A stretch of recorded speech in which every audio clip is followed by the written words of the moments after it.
Hello everyone. From today, let's start learning the Python, right? So first, let's go with the introduction part. Let's go with the introduction part.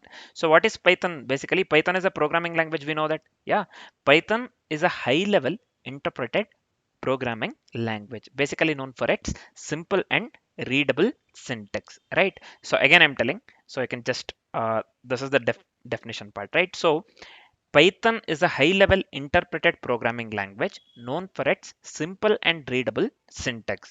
It supports multiple programming paradigms like procedural, object-oriented, and also functional programming. Right?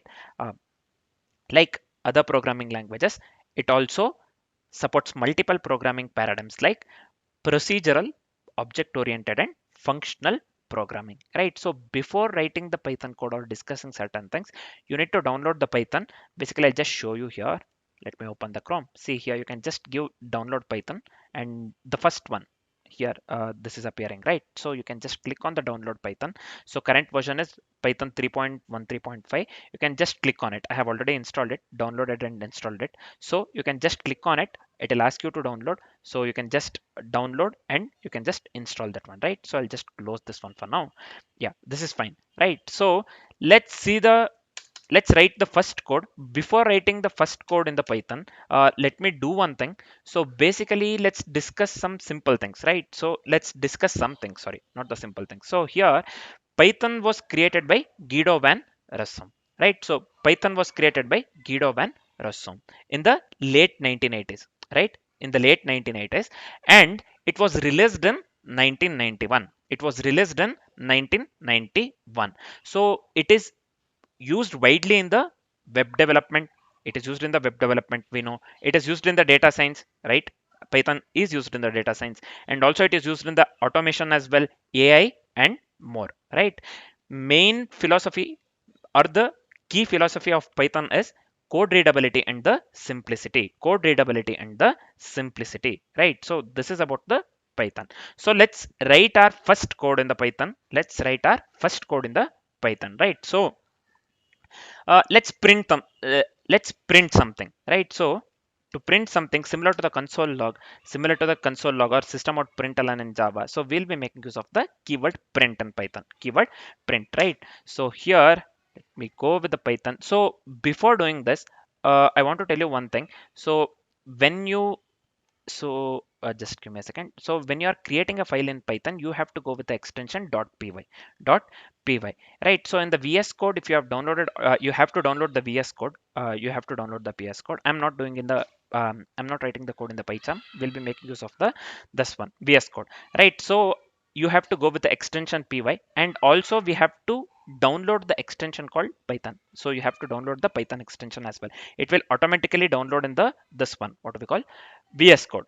In the VS Code, it will automatically download. We don't have to worry that much, right? So we'll be making use of the print keyword here, right? So print certain thing to print a message, basically, right? So let's write the simple Python program to print a message. So I'll just go with hello world, or you can just go with a welcome to Python. So I'll just go with welcome to Python, right? So how can we run this one? How can we run this one? So here we have, as we are making use of the Windows here, as we are making use of the Windows, I'll just go with the Python and the name of the file. So I'll just right click here, rename. You can just select this one. So you can just copy that one and you can just give your .py.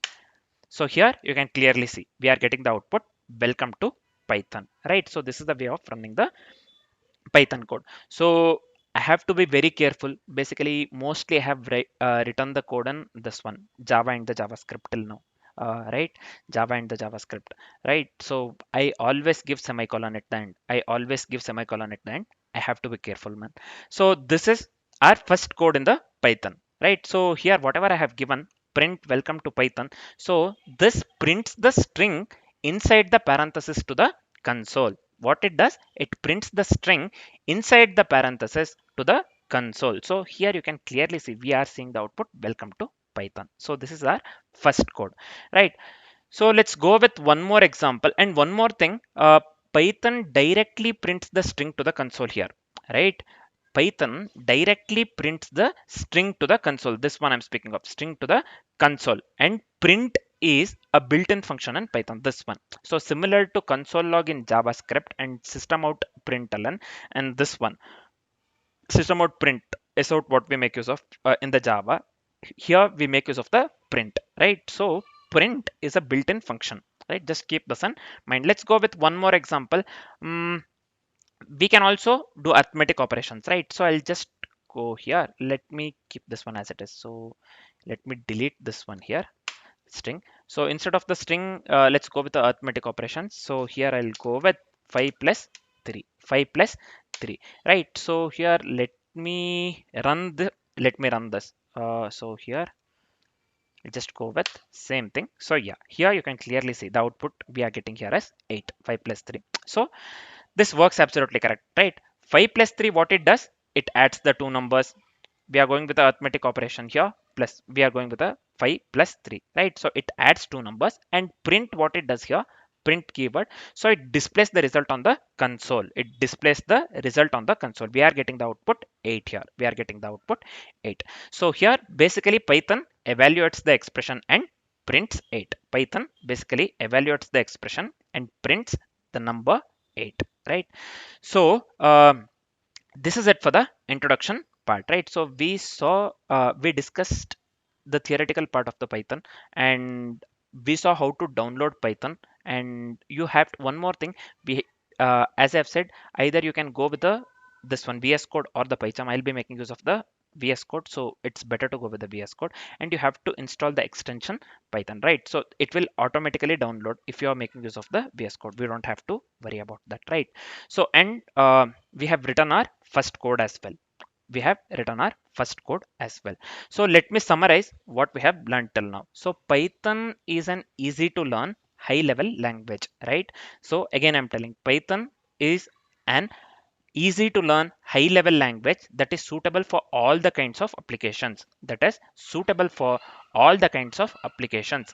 It's known for its readability, strong community, and wide applicability, right? Wide applicability. So this is the summary. So this is the introduction part. Next we'll be discussing about the Python interpreter. For now, this is it. Thanks for watching, guys.